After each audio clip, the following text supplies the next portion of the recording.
Before the world split, there were only whispers, soft as dust drifting in morning light. The kind of murmurs people ignore because they sound too small to ever be dangerous. But in every whisper lived a warning, and in every warning a future we refused to hear. We breathed peace like it was infinite, never noticing how fragile it had become.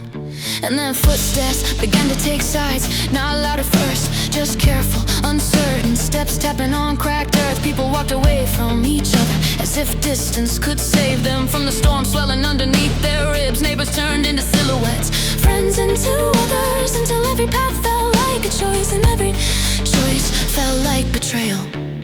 Fault lines opened quietly, splitting the ground between us.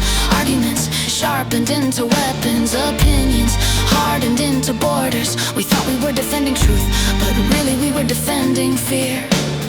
Fear of change, fear of loss, fear of seeing ourselves reflected in someone we were taught to distrust. Then came the gears, the grind, the machinery of division humming awake. Screens flashing, leaders shouting, rumors spinning into orders. People marched not because they understood, but because the noise drowned out the silence. They couldn't bear to face.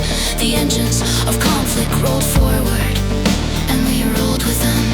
And then the fever rose, war, hot, blinding, merciless, swept across the world like a burning wind.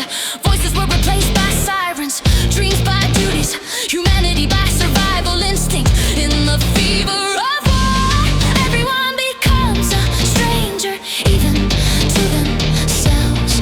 Rage cracked open cities, and grief poured through the seams. Nations roared, shattered, wounded like animals, cornered by their own reflection. Every heartbeat thundered with a question no one could answer. How did we let it come to this? But the battle drums were too loud, and forgiveness was too quiet to survive the noise. Yet even in destruction, light finds a way to leak through. Torches flickered in the rubble, people searching for people, lifelines cutting through the smoke and the echo of collapsing walls. We rediscovered the one truth war could never erase. We were